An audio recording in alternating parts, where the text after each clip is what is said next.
For this next example problem, we'll be analyzing an always stop control located in the city of Gainesville, Florida. The intersection is located in a residential community. As you can see here, we have an always stop control, so stop bars on every single approach. And every single approach has 3 lanes, one left, one through, and right. There are some shades here, but you can notice every approach has the very same geometry. And in this example problem, we want to analyze a future condition. So in the year of 2040, we have the following expected demand. We have those estimates for heavy vehicles and peak hour factor.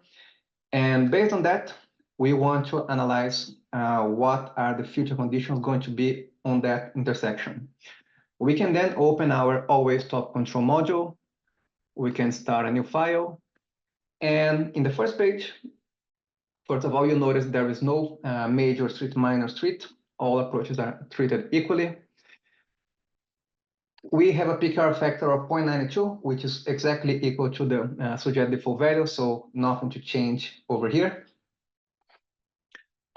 And then we can go ahead and model our lanes and traffic volumes. For each approach, we're going to add one left, one through, and one right. And we're going to repeat that for every single approach in line intersection.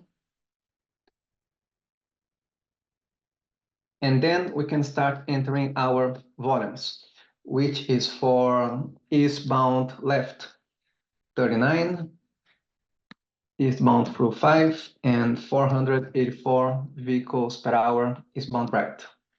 For westbound, I have 5 left, 45 through, and 140 right.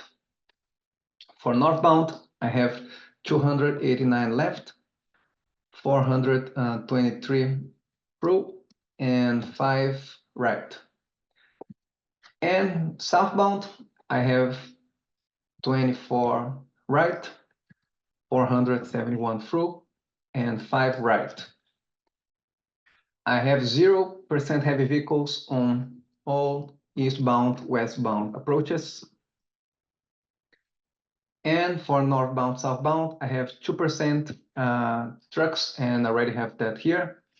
Those QNF calculations, these are default values for bumper-to-bumper distance for queued passenger cars and queue heavy vehicles. And these will be used internally to estimate our queue lengths based on our analysis results.